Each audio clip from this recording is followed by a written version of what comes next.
freedom is never more than one generation away from extinction. We didn't pass it on to our children in the bloodstream.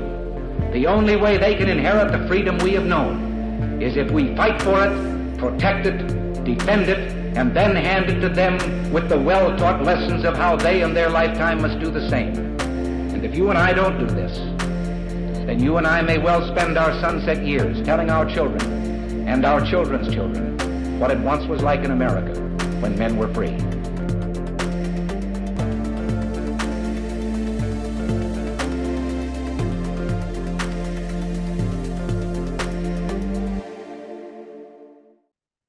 Hey everybody, welcome to episode number 416 of Gun Freedom Radio, where we engage, we educate, and we inform. We are brought to you by azfirearmsauctions.com, where you set the price on guns, ammo, and accessories. I am one of your hosts, Cheryl Todd. And I'm the other guy, Dan Todd. Our theme today is Arming Our Minds, and our guest is Dr. John Lott. Dr. Lott is the president of the Crime Prevention Research Center, which is a research and education organization dedicated to providing an objective and accurate scientific evaluation of both the costs and benefits of gun ownership, as well as the policing activities. He is a world-recognized expert on guns and crimes and the author of a number of books, including More Guns, Less Crime, and his latest, The War on Guns, Arming Yourself Against Gun Control Lies. Welcome back to the show, Dr. Lott. Great to talk to you guys again. Appreciate you having me on. Absolutely. And I think this is the most recent, isn't it? The Yeah, gun right. control Gun myths. control myths, right. Yeah. That's what I thought. I got to write that script better. John, why are they doing that? Why are they lying and giving us these fake numbers? What's the reason? Well, I think it helps them accomplish what they want to accomplish on this stuff. So, there's a broad range of areas where there's a lot of misinformation out there. It's not just on guns, but I guess sometimes you or I probably feel it's overwhelmingly there. So, but the federal government spends about $100 million a year on financing research, almost exclusively by public health people. You would think people would have realized that there might be some problems with the way public health research has been done over the last few years with the pandemic and stuff. But the Arnold Foundation's basically given about $50 million for public health research. You have Bloomberg gives hundreds of millions of dollars each year to public health research. They know they put out the numbers and claims that, gets repeated, has a big impact on the debate. Well, and that's what I really want to drill down on is I've been hearing more and more often this phrase that guns are the leading cause of death in children. And you posted recently some research results that show that this is yet another false claim. And it's not enough to just say, no, they're lying, right? We always have to come with all of the details and all of the specifics. They get to make these blanket statements that just, drive the emotion. And then we try to come in with a logical argument, and praise God for you and the work you do, because it helps us make our point. But where is the lie or the multiple lies, perhaps, in guns are the leading cause of death in children? Right. Well, there are different ways that the claim's put out. Sometimes it's, as you say, children. Sometimes it's children and teens that are there.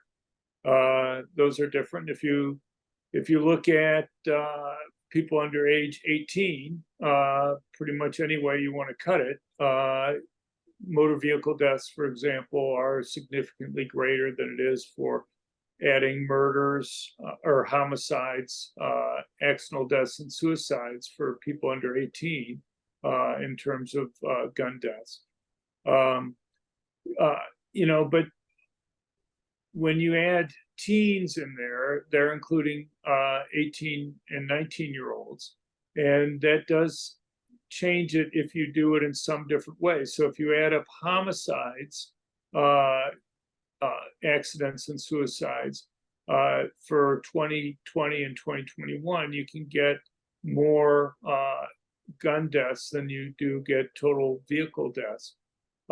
There's a couple problems with that. One is, do you want to use homicides or do you want to use murders? Homicides are murders plus justifiable homicides.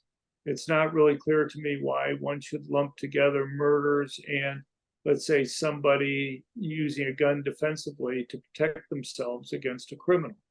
The other thing is, even when you, and so when you just look at murders, total deaths for those under 20 is for guns is less than for motor vehicles, for example. There are other issues that are there. Overwhelmingly, the deaths, even if you include homicides, are for 18 and 19-year-olds involving homicides, overwhelmingly gangs fighting against each other type of situations. And that's bad. But if you were to go and ban guns tomorrow, which is kind of where they want to go on this type of thing, it's not really obvious to me that you're going to stop drug gangs from getting a hold of the weapons that they need in order to go and protect the valuable drugs that they have to sell. You're going to primarily take guns away from law-abiding good citizens relative to the criminals. And the problem is that's not where the deaths are occurring. The other thing is here, when you include suicides in the total. So the bottom line is, if you look at murders rather than homicides, it's a false claim that they make, even if you look at for under 20 years of age. If you look at under 18, then it's false, no matter, even if you want to include homicides in there. The other thing is suicides. They're essentially assuming if we could go and ban guns, there wouldn't be suicides that would be occurring that are now occurring with firearms. That's simply false. People switch to other ways. We've seen places around the world, not just in the United States, that have banned guns and seen no changes in total suicide rates. We've had bans on handguns in Washington, D.C. and Chicago. There was no real statistical change in the number of suicides. People may have changed how they commit suicide, but the total number of suicides didn't change. And that's true for other countries around the world. There are lots of other ways for people to commit suicides which have similar success rates. Hanging oneself, walking in front of a train or a bus, jumping from a height, taking some type of poisons like cyanide or something like that, all have very similar quote unquote success rates to using a gun. And people switch into using those. Absolutely. And So I'm sorry, but what you're saying is, like, if a teenager or 18-year-old does an armed robbery and he is shot, that becomes part of the statistics. Okay. Right. Yeah, if a police officer shoots him, or a guard shoots him, or a civilian, if a 19-year-old breaks into a woman's home at 2 a.m. in the morning and is attempting to rape her, and she shoots him in self-defense, that's included in the firearms deaths numbers that they have. it's so dishonest. And I saw another article or report fairly recently that they were including up to the age of 24 and calling them children. Like, on what planet? I don't know if I've seen that. The types of claims that you're just going through is based on New England Journal of Medicine, our letter, basically, and they had it for under 20. So they basically called it children and teens. But since then, whether it's Biden or Harris or others, they've kind of shortened it to children, and you see that used very frequently in discussions. I just don't understand why. The reason they do these surveys is to get accurate information, but they twist it around to get what they want. So they're going to anti-gun companies or anti-gun people and saying, do these surveys, instead of going to a neutral that can give you the real facts, the real answers. Right. It just doesn't Now, make if you're sense talking to me. about survey, okay, so the numbers that we've been talking about aren't survey data, okay? Now, there are surveys that are done, and I think they can be very misleading, and we've done a lot of work on that. So, for example, you look at surveys on assault weapons bans, or let's say background checks, or red flag laws. The surveys for red flag laws, for example, that you see get a lot of coverage, will say, do you support letting judges who find that somebody's a danger to themselves or others being able to temporarily take away the person's guns? And you'll find 2-to-1 or 3-to-1 support in favor of that. The thing is, they interpret that as support for red flag laws. But that's actually the law that's in place every place in the country. Every state has what's called involuntary or civil commitment type laws. And that's the process that happens there. We redid that survey question and then asked a couple other questions, such as, do you still support these laws if you're told that there is no hearing before a judge makes a decision, and that there are no mental health care professionals involved in the process? And when you add in those points, it goes from having 2-to-1 support to almost 2-to-1 opposition for it. You look at something like background checks on the private transfers of guns. The survey questions will say things: do you support background checks on all private sales of guns? And as you've probably seen, you'll see 90% or so support for that type of thing. It really is just boiling down to, do you support trying to stop criminals from getting guns? But so we redid the type of survey question, got like 87% supporting it. But then we asked them, okay, does your opinion of this law change if you're told, you have an example where, let's say a woman friend of yours calls you up on a Saturday night, an ex of hers is threatening her. She's worried about her safety, and she asked if she can temporarily borrow your gun until she has a chance to go and buy one. You know that she's well trained, you know that she has no criminal background. Should it be a felony for you to go and lend her your gun? When you go and you ask people that, actually, the more people oppose the law than support it. Or another question we asked was, a scoutmaster asks you if he can borrow your shotgun because he's taking the scout troop out for their annual merit badges for skeet shooting. And should it be a felony for you to go and lend him your gun? And again, a majority or most of the people oppose that then.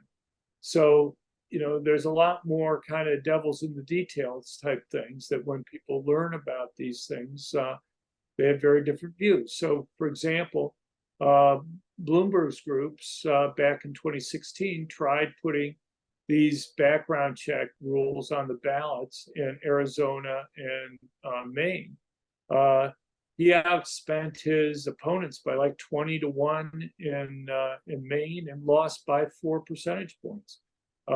He massively outspent people in Arizona.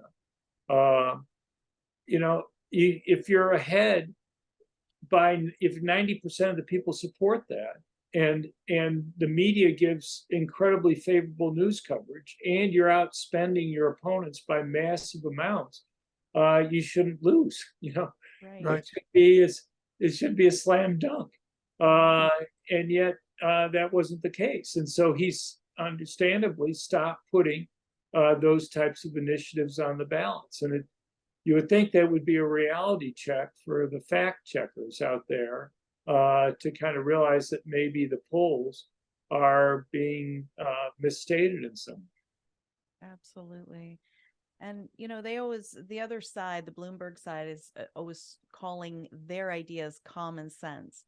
And Right. then what you just illustrated to us is that when you give somebody a real life scenario to think about, well, real actual common sense kicks in and you're like, well, no, I don't want my neighbor, my female neighbor to become a felon, or me either, because I'm loaning her a firearm. Or I don't want my scoutmaster to become a felon, or me either, because he's going to go out skeet shooting and teaching young children how to be safe around firearms and enjoy them in the outdoors. That's common sense. Right.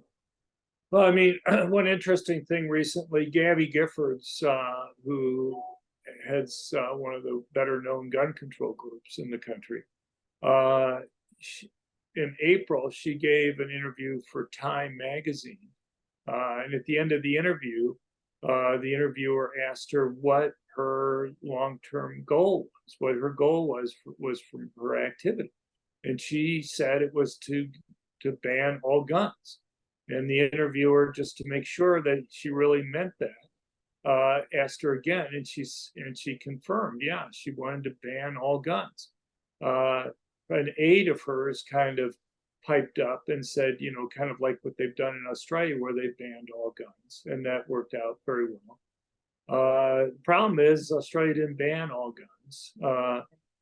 They had a buyback in 96 and 97 where they bought back about a quarter of the guns that were owned there at that time. The thing is, after that, people were allowed to go and buy guns again. And by 2010, the gun ownership rate in Australia was back above what it was prior to the buyback. So what you should have observed, if their claims were accurate in any way, was you should have observed an immediate sharp drop in crime and then an increase over time as the gun ownership rate increased. And that's not what you observe at all there. In fact, you look at armed robberies, they actually go the opposite way. They increase and then gradually fall over time. Firearm homicide rates, which have been falling consistently for 15 years, pretty much stopped falling for about 8 years that were there. So it looked like it actually had a pernicious effect there too. So, it's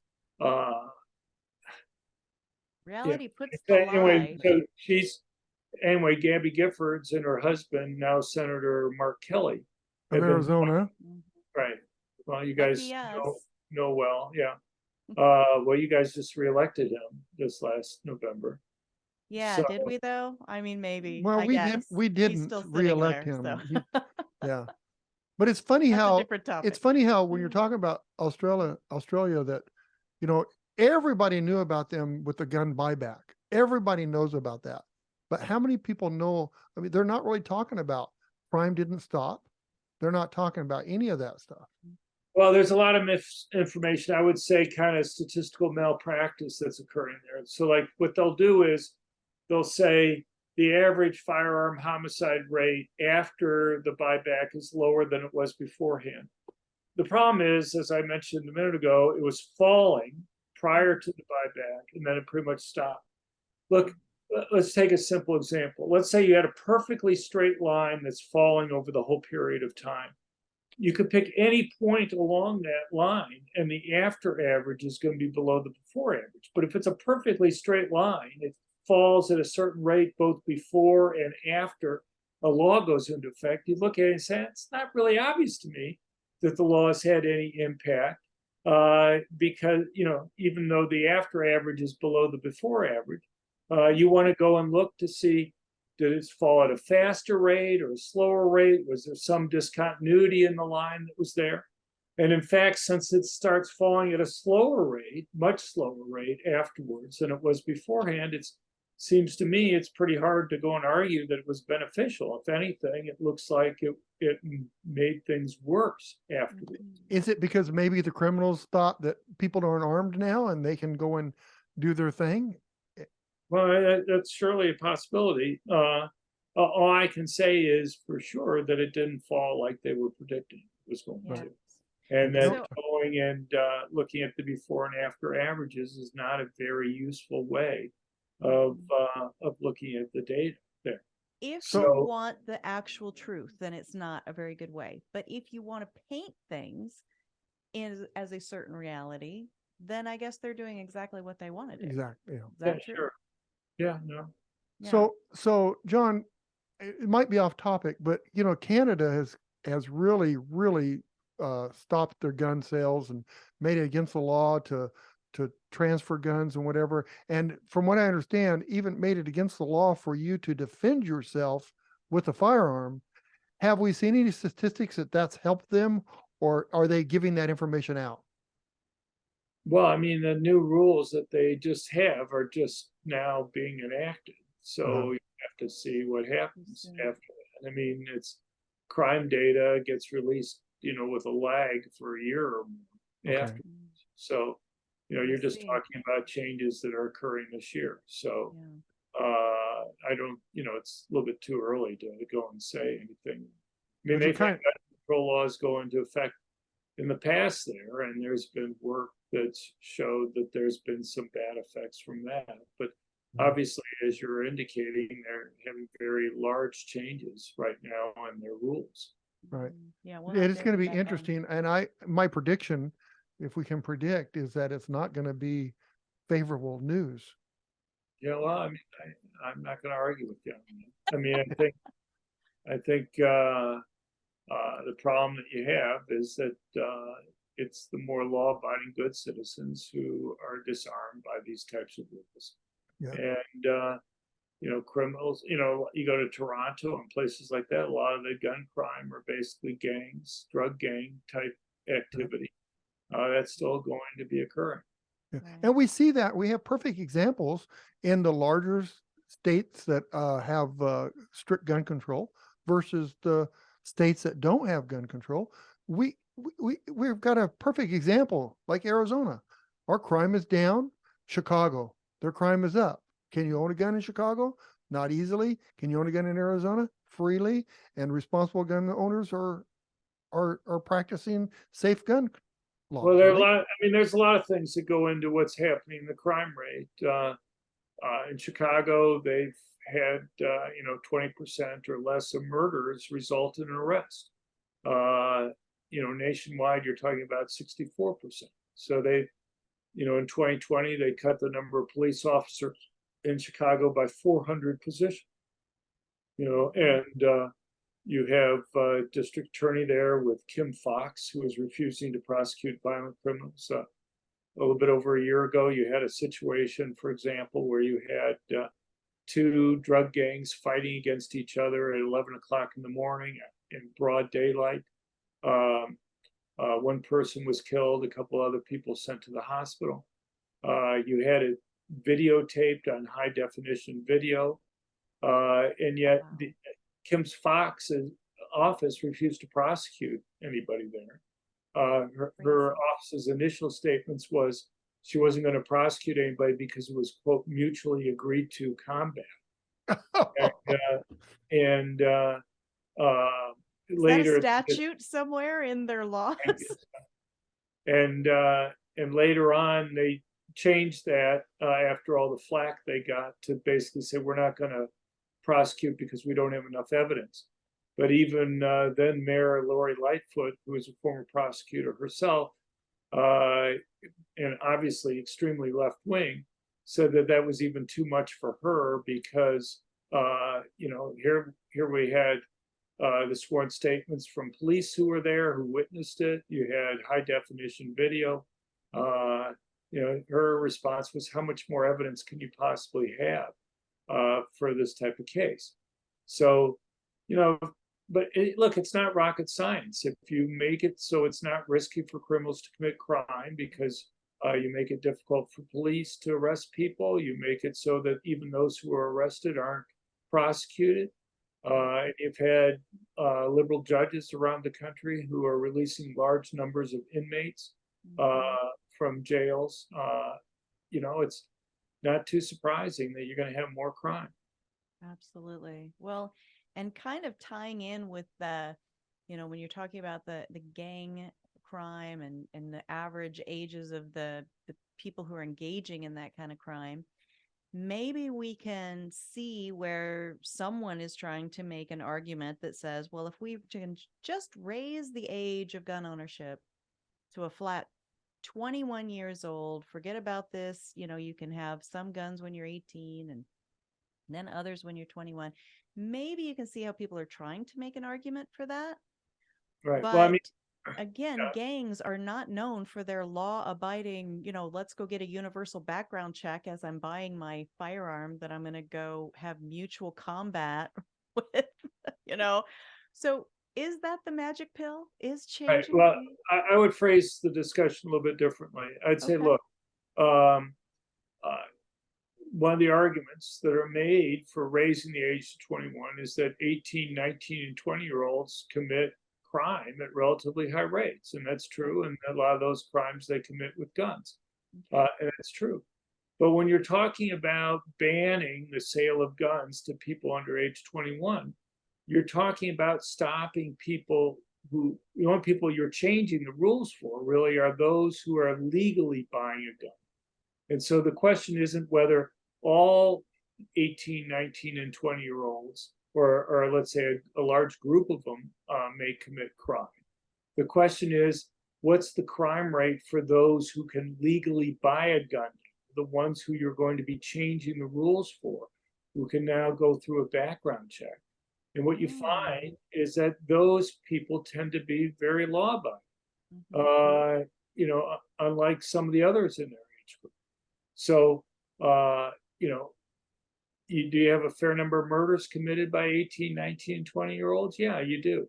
The thing is, about 90% of murderers have a violent criminal history. So it's illegal for them to go and buy guns to begin with. And the data that I have for a few states indicates that 18, 19, 20-year-olds who can pass criminal background checks tend to be at least or more law-abiding than those who are older.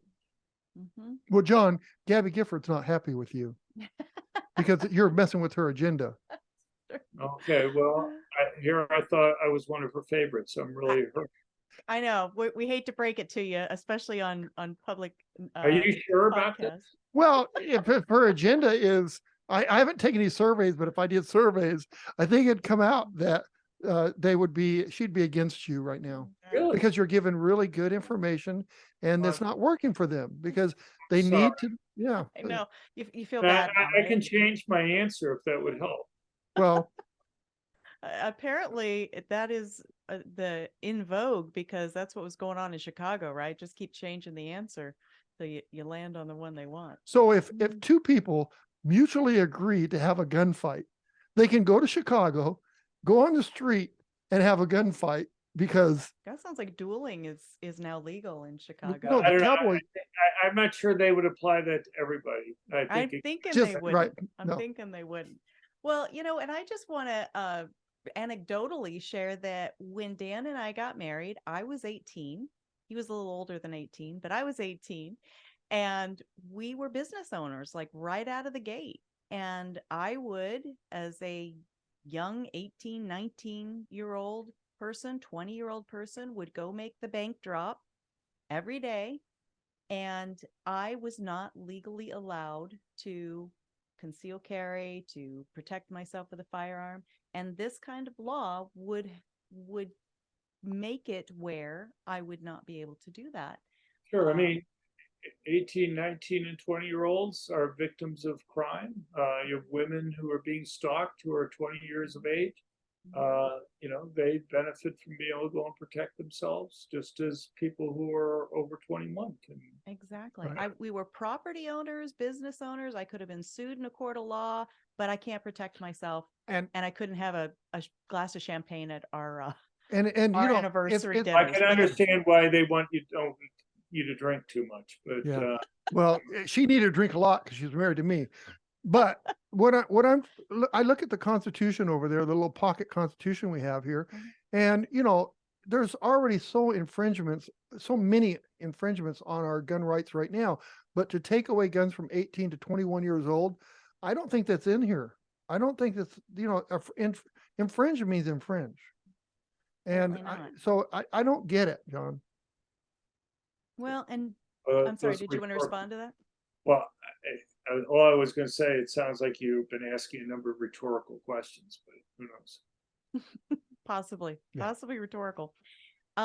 Speaking of the Constitution and Right here. our neighboring state, because we're in Arizona, our neighboring state of California, which we used to love a whole lot more, but nowadays it's harder and harder with their governor Gavin Newsom throwing around his anti-American isms. He wants to actually make an amendment to the Constitution. And maybe that's the magic pill that makes everybody safer. What do you think about that? Well, I guess I have multiple thoughts. One is at least he's acknowledging that the Second Amendment does provide protections and that he feels it's necessary to amend the Constitution to get around that. I like On that. the other hand, I don't think it's going to go anyplace. I don't think Democrats control the state legislatures and the governorships in 17 states. Mhm. They need 38 in order to ratify an amendment to the Constitution. So I think they're ways off on that. Mhm. And secondly, I don't think that they have 2/3 votes in the House and the Senate to go and pass what he wants to have. And so I don't think that's going to be going anyplace likely. I think it's, they have a number of different rules that they're he's putting forward in that. One dealing with raising the age of gun ownership to 21 that we've already talked about. He has universal background checks on private transfers that we've talked about. They have waiting periods. They have an assault weapons ban.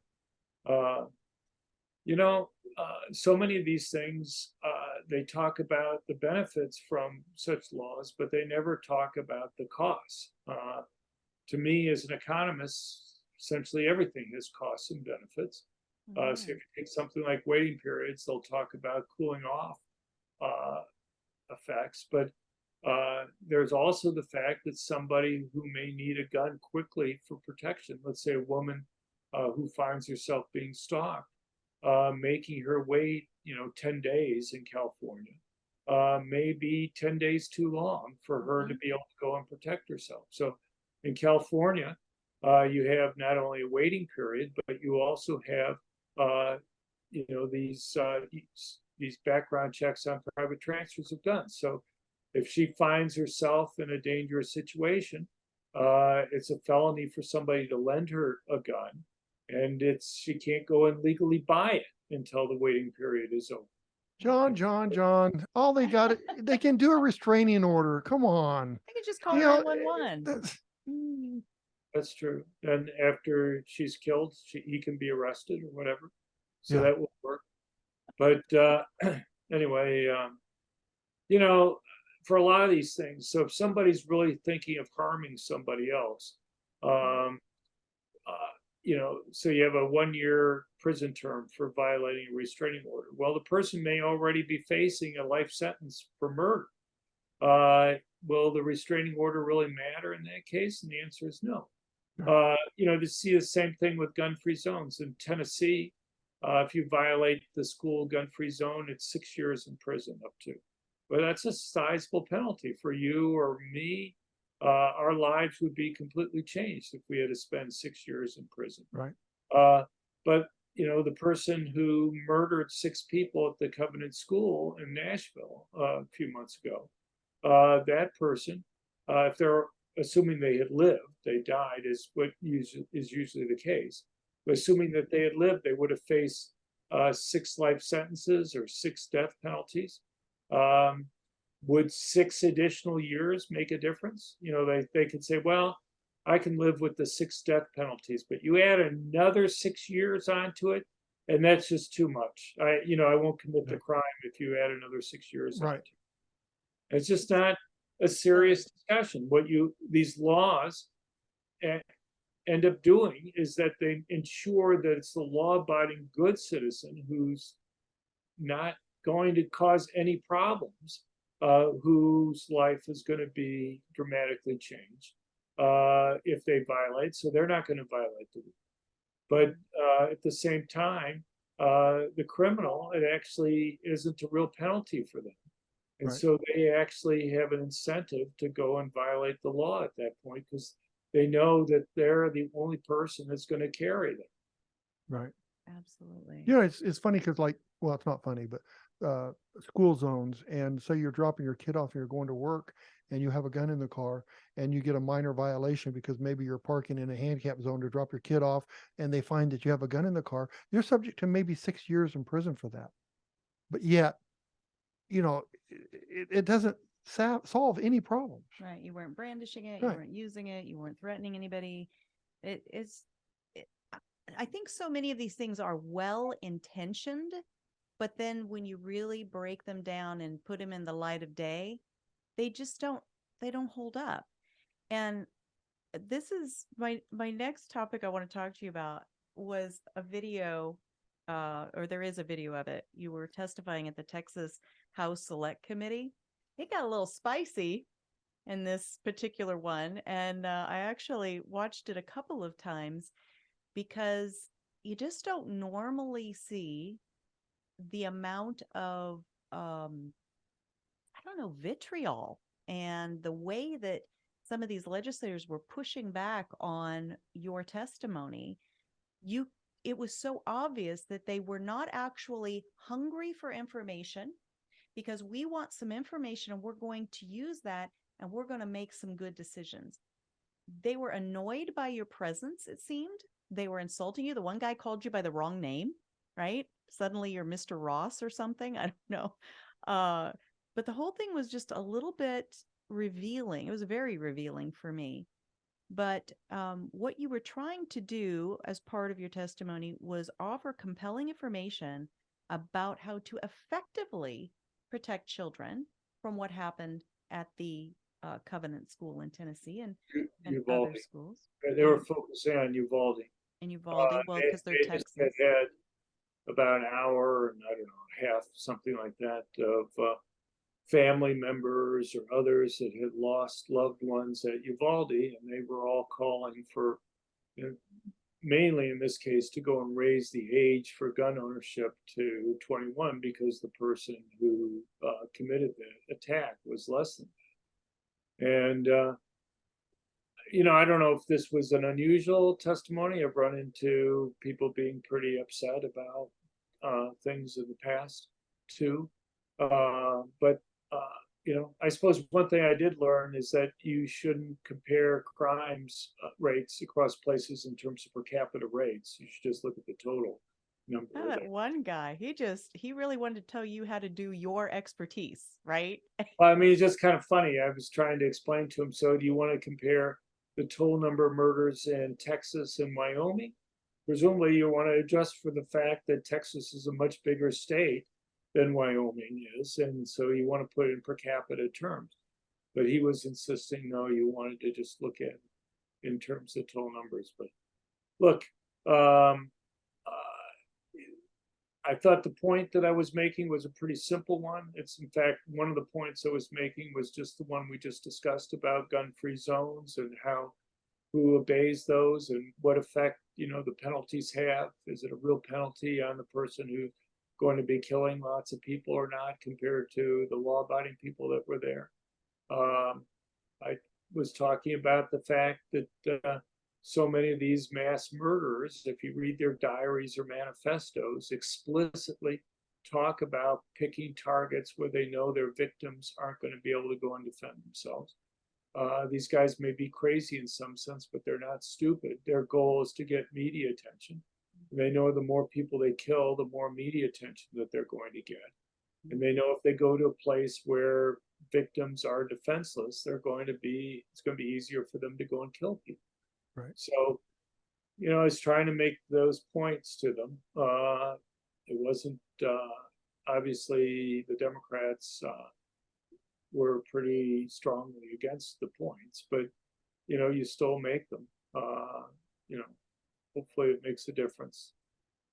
Well, I think that the cloud of confusion and emotion and anger, I think some of it is actually designed to try to prevent people from like us, from showing up and testifying, from speaking up at these places at state level, federal level, maybe even school boards. And I guess I just want to ask you, how important is it that we do show up? Because, I mean, do they just completely discount us and discount you with all of your knowledge and expertise? Or does it really ultimately matter? Do we need to still show up and speak up? Well, hopefully there's some people in the middle that you can influence to some extent. And I think politicians want to be reelected, and if they have a feeling that a lot of their constituents may be against and strongly against whatever vote they're taking on something, I think it registers with them. I think it makes some difference. But you have to communicate with them. You have to call, not just any legislator, but the one that represents you. They're going to ignore calls from people that are outside their district largely. But if you live in a district, you let your state legislators know how you feel about an issue. I think it matters. I had one situation earlier this year. I mean, this doesn't happen often, but in Vermont, where they were talking about raising the age of being able to own certain semi-automatic guns to 21. And the committee had 4 Democrats and 1 Republican. 2 of the Democrats actually had co-authored the bill. And I was the one expert who testified against it. And they ended up voting 5-0 against the bill. Even the authors voted against it. Whoa, that's awesome. But that doesn't happen often. But every once in a while you have something like that happen. But I think just in general, people care about what their constituents think about these things. So I think it's important that their constituents speak out. It's a great example when you say that a person who co-wrote a bill changed his mind after listening to you, proves the fact that a lot of the people out there that are anti-gun are only anti-gun because somebody told them they should be anti-gun, and they don't really know the facts. But I want to talk to you one other thing, John. You're arguing with the legislatures at the Texas Select Committee or whatever, and we've had a gun shop for 20 years in an area that's not the best area. It's nice, but it's not the best area. And there's several shops, and I would say that there's probably 4 or 5 armed robberies a year at these shops that are in the area. I question, why was my gun shop never armed robbed? I don't know if that's his area of expertise, but I'll tell you what, I'll just let you do the show from now on. Mr. Rhetorical question over here. Well, it's you talk about the school shootings and stuff where they have signs that say no guns allowed. It's the same thing. Would that person have went to an NRA convention and started shooting? Yeah. It's just people that are armed, legally owned firearms, responsible, can stop this. And they do stop them. And you mentioned, Dr. Lott, about the manifestos, right? The things that these murderers have written. And you would think if you were diagnosing any other thing, you would want to go back into, as much of the person's, say, their medical history, right? To try to find clues about, well, how do we head this off? How do we stop this thing? Somehow you make it about firearms, and we have the answers right in front of us, out of the horse's mouths. This is why I'm doing this. This is how I had planned to do it. Here's what caused me to change my ideas about where to do it. And it's like it means nothing to the people that are actually irresponsible for making these legal decisions. Help me. Well, I mean, I guess I have 2 points to make. One is, look, I can understand why they focus on guns to some extent, and that is guns make it easier for people to commit crimes. They also make it easier for people to protect themselves and stop crimes from occurring. But, and surely the media, one thing I'll mention is you go and ask people, like, what % of violent crimes do you think involve guns? Democrats think it's 58%. Republicans think it's 38%. In fact, a little bit less than 8% of violent crimes involve guns. And so I don't really blame people. The media coverage on these things has a big impact on people's perceptions. You said about- 8%? 8% of violent crimes are committed with guns? Yeah, you and I have talked about this before on an earlier episode that we had. But right, 8%. 8% of violent crimes involve guns. So Now, we're- And this is murder. the epidemic that we're trying to fix, right? Well, I mean, you want to try to reduce violent crime generally. You don't care whether it's committed with a gun or not, necessarily. But you know, you want to, the same things that reduce violent crime generally will reduce violent crime with guns. You want to make it risky for criminals to commit crimes. You want to have higher arrest rates, higher conviction rates, longer prison sentences. The riskier it is, the less likely they're going to do it. The fact that victims can defend themselves also makes it riskier for criminals to go and commit crime and can deter them from engaging. Well, But- John, I think that, I'm sorry, but I think that the people that are anti-gun, that are really wanting to get rid of our guns, like Gabby Gifford, there'll never be a time that all guns are gone. That's their goal. Yeah. Well, But there'll Look- never be that time. look, what we've shown, people have read my books like More Guns, Less Crime, know that every place in the world that's banned either all guns or all handguns has seen an increase in murder rates. You know, their claim that somehow we're safer if we can go and ban guns, you'd think every place should see a drop in murder rates rather than an increase. You think out of randomness, surely once or twice it should go down or at least stay the same. Right. And yet every single time it goes up. And there's a simple explanation for that. And that is when you, and this applies not just to gun bans, but to generally any type of gun control law, you have to be careful that it's not primarily going to be obeyed by law-abiding good citizens. You may take some guns away from criminals, but if you're primarily taking guns away from law-abiding good citizens, you make it relatively easier for criminals to go and commit crime, and they go and commit more crime. I sure do. It's so crazy to me that we can't figure that out. I have to say one thing to all the legislators out there. Me, I'll give you some advice. There's two people in this world that you don't argue with.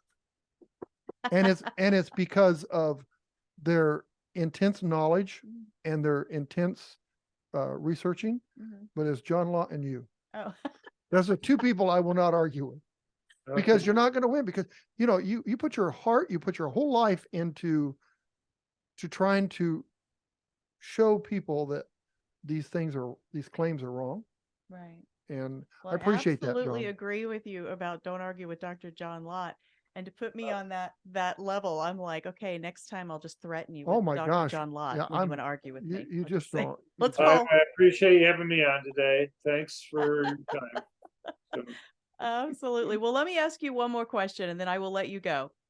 You made an interesting wager recently. You asked gun control activists to put their money where their theories are. And apparently nobody has taken you up on that. What is this wager?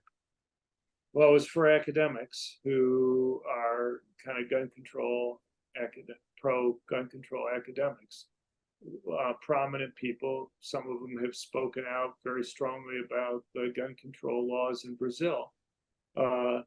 We've had major changes in Brazil over the last 4 or 5 years or so. Under Bolsonaro, the previous president of Brazil, they had an over 600% increase in the number of people legally owning guns in Brazil. And despite the predictions in the media and these academics, murder rates plummeted. You had about a 34% drop. When the new president, Lula, socialist, came into office on January 1st, he banned the sale of guns, he banned the sale of ammunition, he banned concealed carry, and he's moving to take away the licenses for the people that were given licenses under Bolsonaro. And so, you know, the same people who had been predicting disasters under Bolsonaro were now happy and saying that this will make Brazil a much safer place. So I've said, if you guys really believe this, let's kind of memorialize this in a way that people will remember. Let's put up a bet. And so I've reached out now to 13 academics. 8 of them never responded, despite multiple attempts to contact them. And they basically, the other ones refused to take the bet for various reasons. I've written what they've said. And, you'd think they're willing to go and tell the media what they think is going to happen. They're willing to go and tell state legislatures or Congress, make predictions on this stuff. And my bet was, I'll bet you $1,000. If the murder rate goes down, I'll pay you $1,000. If it goes up over the next 2 years, you pay me $1,000. And none of them were willing to take that. I really like that. We need to figure out some Vegas odds on that wager, because I think it's really a brilliant way to illustrate. Is that me? I hope that wasn't me. To illustrate exactly what people, how much they really believe what's coming out of their own mouths. But I know we need to let you go. I'm going to hold up 2 of your mini books, and I'll ask you to tell folks how they can continue to follow the work that you do. Well, they can go to our website at crimeresearch.org, crimeresearch.org. They can also sign up for our email list. We send out an email once every 2 weeks on Saturday morning for showing the recent research and writings that we've done on different issues that go through the different types of points that we've been talking about today. Awesome. Thank you so much for all you do. It really is so important to helping us make better decisions, better arguments, better debaters. And I don't know where we'd be without you. So thank you so much, Dr. John Lott. I don't know how much longer I'm going to be doing it, but anyway, appreciate it. Thanks. You need to keep on, John. Thank you very much for everything. Okay. Absolutely. Probably not much longer. Anyway, thanks. All right. Thank you. Bye-bye. Bye. Bye-bye. This guy has put his whole life into this, and his information is true.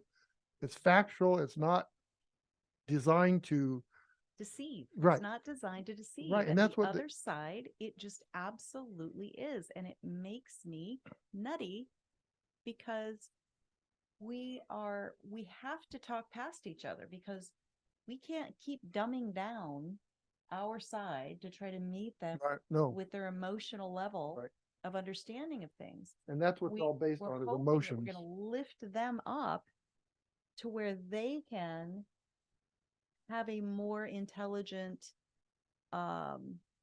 goal-driven. Well, theirs is goal-driven. Strongly goal-driven. But to have actual safety, not this appearance of safety, but actual safety. Especially, the work that I do as the president of the AZCDL Foundation. Our mission is to bring Faster Saves Lives, an emergency school response program, to violent encounters on school campuses, church campuses. The work that I'm doing with that, we can explain and show the tactics that we're teaching and using are effective in protecting banks and protecting but if we didn't have, if we could get rid of the guns, but somehow when it comes to our children, it's suddenly ineffective. Yeah, but if we didn't have guns, then we wouldn't have to have a Faster Save Lives. And is that right? Well, that's what they think, and they think that they can remove all the guns. I mean, if you think that simple putting a sign "No guns allowed" works, then I'm trying to think of what nation it was, but there recently there was a young girl. She got angry because her phone was taken away. Her phone was taken away by the school authorities because she was having an inappropriate relationship with an adult male who was on staff. And they thought, well, if we take away the communication piece, then we can, stop it. She set the school on fire while people were sleeping. That's against the law. It was a dorm. Yeah. But that's against the law. It's against the law.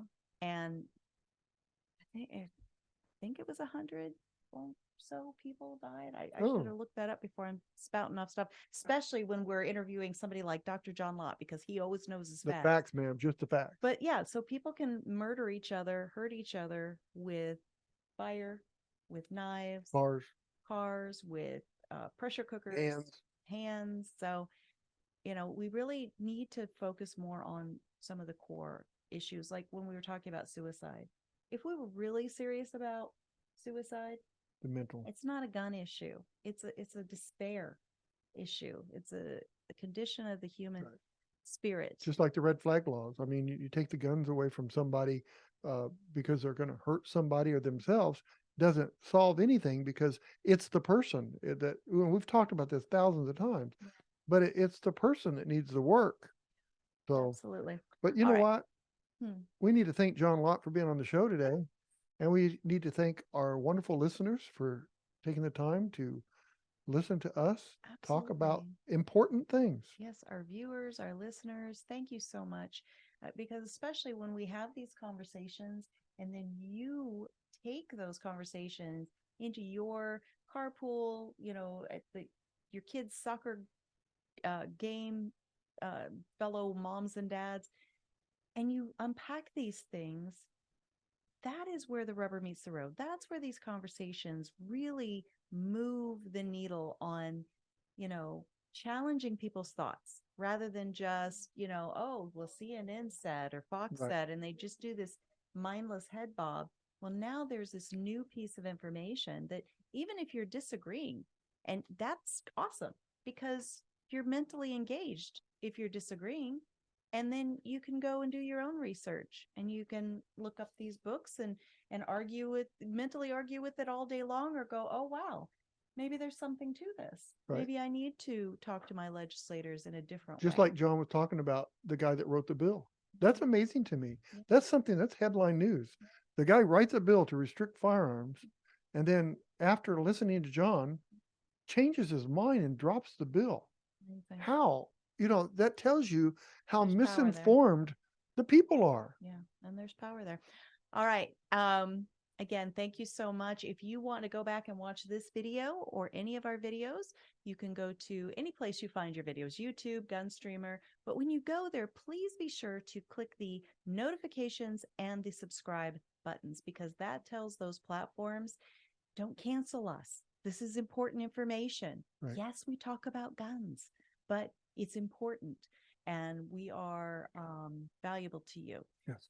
Also, if you want to listen to the audio only version, because you're out on a long bike ride or a long walk, Or canoeing, kayaking. We just were kayaking this weekend. It was amazing.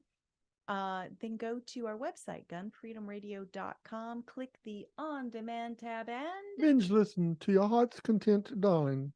And if you want to see photos and bios and links to all of the works of our guests, including Dr. Lott and his crime prevention research work that he does at his crimeresearch.org, I have links there on the guest tab. It is a great resource. It's ever growing. When you spend time there, we don't hate that.